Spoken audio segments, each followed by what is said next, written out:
kingdom of God suffering violence. It's only violence people take it by fire by force. Anugba Joso Abaya Jegbe. No mutebe jita muta atuba. Yes.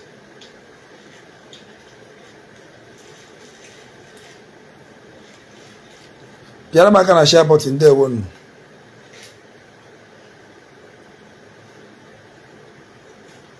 Ọrụ Chukwu anyị ga-arụgide ruo ụbọchị anyị ga-anwụ. If self anyị nwa baa na nini anyị kọtụrụ na nini ọlụrụ ya na-aga. Enwe onye anyị ga-agbara ọsọ. Otu ọwụ na ọkụ aha na na-ede kechi ya n'akwa. Otu ọwụ na isi n'ihe eziokwu na na-emecha ọ ga-ese n'elu. Ntị ọdụkwa bịara ka na share button. Ihe na-ewute m wụ na ya nwa amadi mata ya asị onye oshi ekperima na live video ndị otu ya agent of darkness na-share video ya left and right mana anyị nọrọ ka anyị debunk ọ ya wụ lies ya wụ nwa amadi antichrist. Christianity only one community ka mata ya asị na member niile all over the world. Mana ka uye imagine anyị nwa na-emezi video ihe afa ofu mkpụrụ onye ka ihe afụdebe mana ya nwe chi ọbụbọ na-eme video ị na-afụ mmadụ eju na ihe na ya na-eshare video. I keep on telling people Christians doesn't help each Christians are enyere onwe ha aka. That is our problem. We only depend God will do it for us. God will not do everything for us. Ewe Chukwu ga-emere anyị nwe ka anyị ga-emere onwe anyị. And my fellow Christians are go fond of Ota Nokita na owu na mbụ medical doctor. No life na people are gonna after me na mma ihe m na-ekwu. Mo na mbụ a lawyer. Mo na mbụ engineer. You go. Mo na yi white. Mo na otu anwụ common man man everybody is common. Onye ọnụ no wa common man, a common woman. You want just where I can na-echi where I can na add the pride in our lives. Everybody would something. Me doji me do chame wo lawyer me also get woro. We are in eyes of God. Chineke kele onye ọwụna m ihe dị iche iche. Ya dara gị ịnụrụ from onye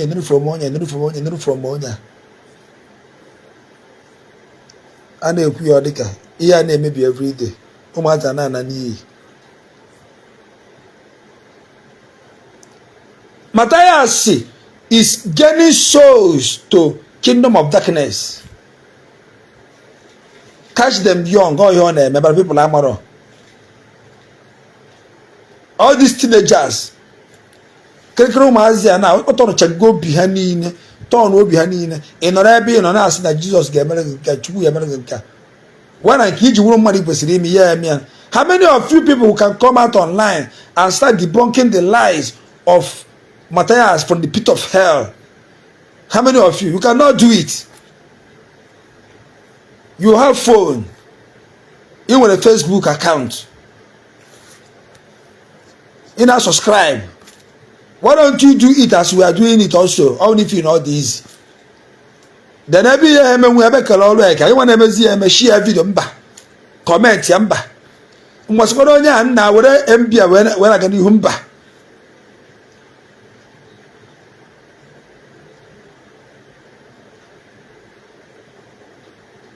Christian doesn't encourage the fellow Christian. Don't possible. How they me.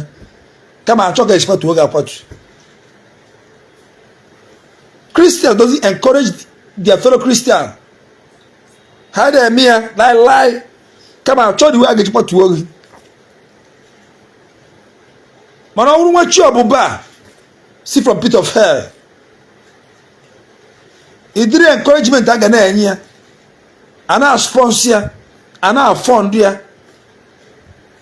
In the Bible, and God will do it for you. God will do. But in case you won't marry, I will get you name. When you name, in Gamad name, if we have me, a joke to be married in Gamad name. enwere ihe mmadụ kwesịrị ime nwe nke Chukwu na-eme. If you fail to do that one mmadụ kwesịrị ime, you are a failure. You are a failure.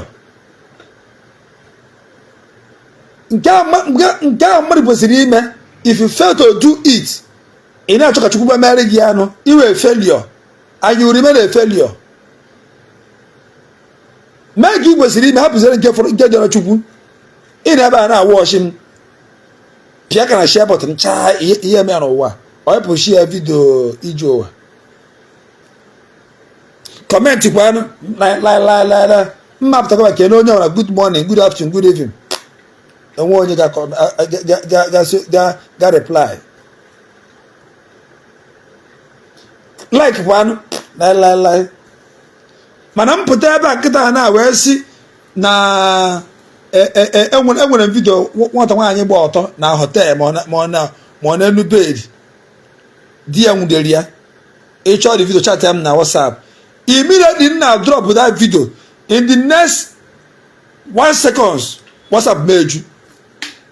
Iji wa send them I'm your fans, I dey follow you, I dey share your video. Asi Iji wa send them I'm your fans, I dey support you. Asi Iji wa send them I'm your fans. Sigbo na asi WhatsApp meju. Ana acha mande ko chapa n'ime abane. Maka na achu ife ike nwaanyị gba ọtọ.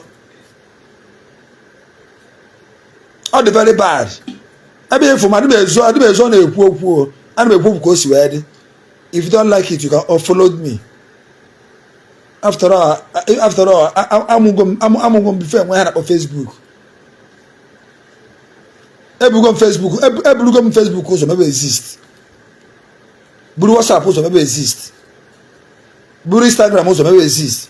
Twitter ụzọ mebe exist. Even MTN ebu ụzọ mebe exist. Ama mgbe ọ pụta. Ihe na use for wo gerering for na mbo ana ichi that number e that 0 as gerering o had use before.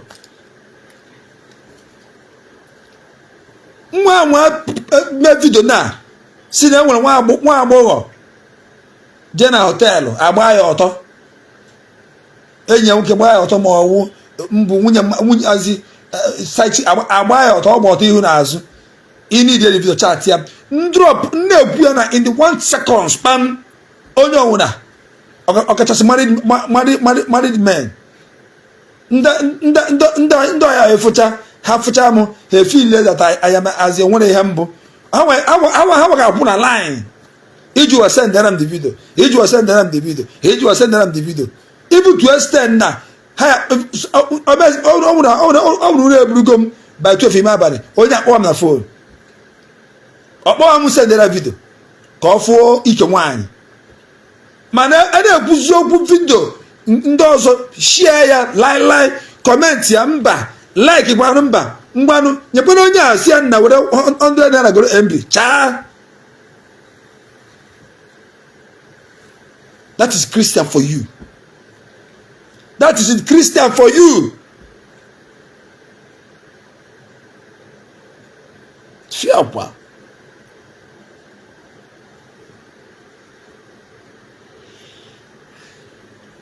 Asina eto dike na nke o mere ome ọzọ.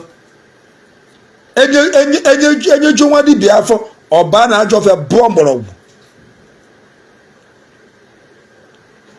Ekene onye gburu ọkụkọ ogbu ewu.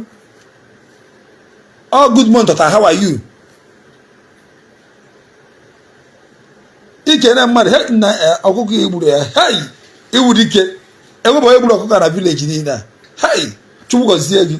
Iwu nnọọ ọ na mgbọrọgwụ. Iwu odogwu. Ikere egburu ọkụkọ o ruo echi o cheta ekene ahụ ikere ya. Ọkpụrụ ewu bịa. Ikene ya maka ewu. O cheta ewu ahụ ikenere ya. Ọkpụrụ efi bịa. You don't encourage your fellow Christians. You don't. So say Christians now are very good. Odo no na nwo na ntipia nwo na efu abia hatoro to ega kpati. Ha de fele.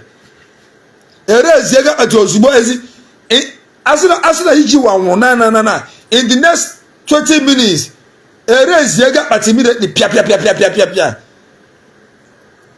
ana egua ofo ya asina ya nwekano bia ebutaka no bi o ga asina ya ga ebuto ocho ga asina ebuto osite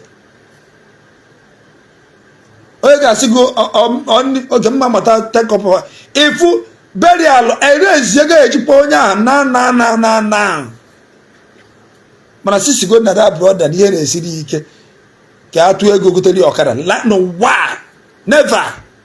That's Christian for you. I don't know why.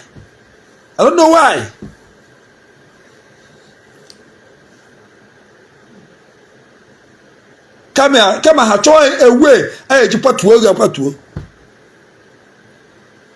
ha choy away eji patu ogu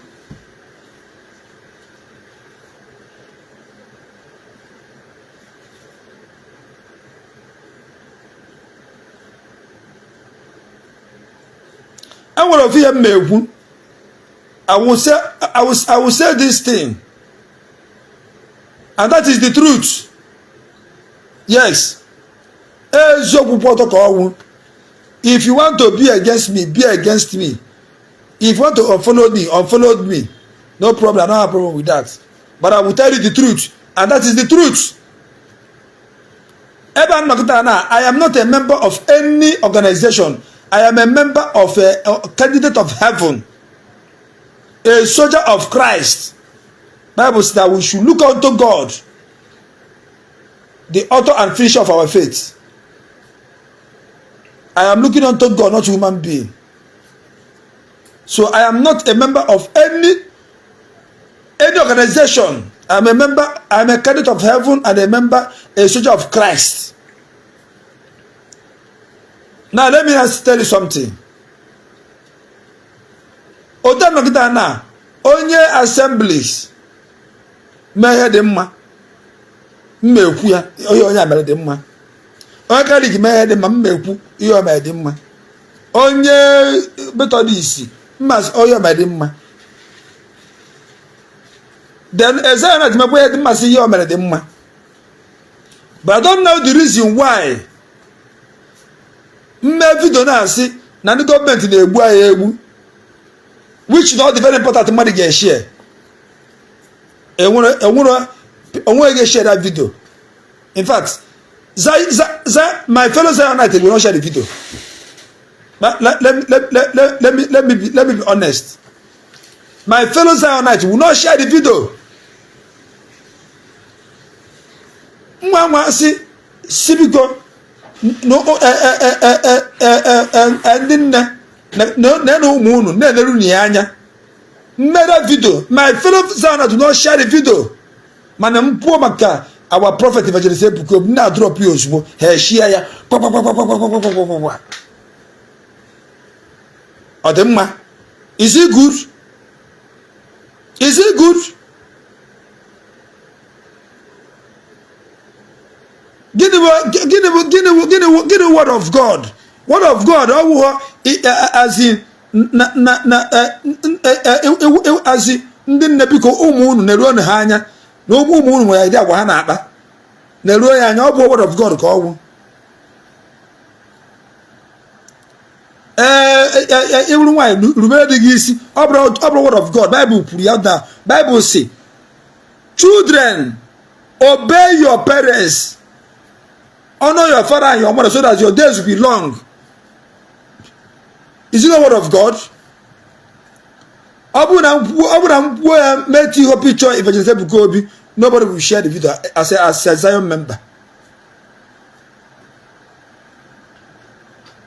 Egwu musi na ndị gọọmenti rụọ na iro unu na-ezu ohi. Make a picture Prophet Evangelist Ebuko, no Zion member will share the video. There will not be view. No Zion member will view it. They will not comment. Manamwa wapuo maka our prophet na drop you ozugbo ifu kwata share videos go kwata. Is it nice or dimma? We are running a race of I na boss anywhere. I na boss any human. I say maka na agba.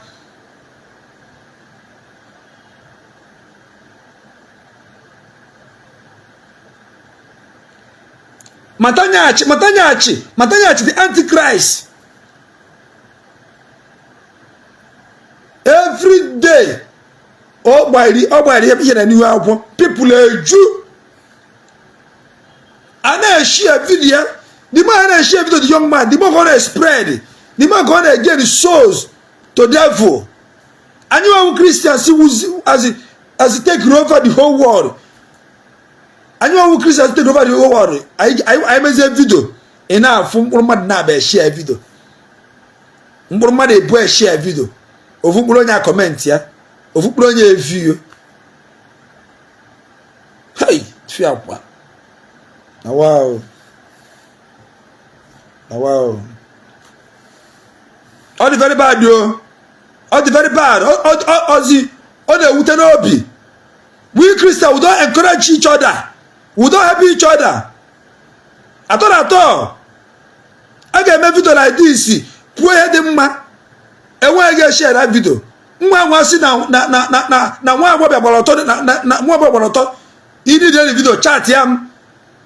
All the married men are put on my WhatsApp. If you are said there are more auto you cannot share it. Even Jesus Christ in tabernacle.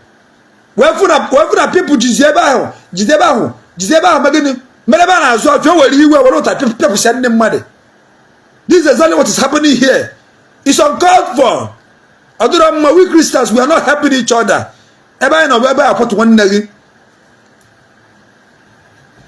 Matthias from pit of hell, Antichrist made video like this. 1 second, see, a share video 1,000 shares immediately, and then spread the news of from pit of hell. Now destroy our teenagers, our children. On again more souls to devil. And you will debunk you say that lie. Nobody will share it. Nobody will share the video. Nobody will comment. Anyway, I know what I will do. Very soon, don't worry. I know what I will do. That's the reason. Let me tell you the reason why all these hip hop parties, all of them started from church. The whole hip hop party started from singing gospel. Even McFlavy, Nagrunu, Sheikh Yugu, he started from church. All of them, throughout, all of them. It's just because the singers say, don't have it in a church. Only Gucci, Pastor, see, Lord, neither let me pray for you. God will lift you up after everything. You can even see now with 1,000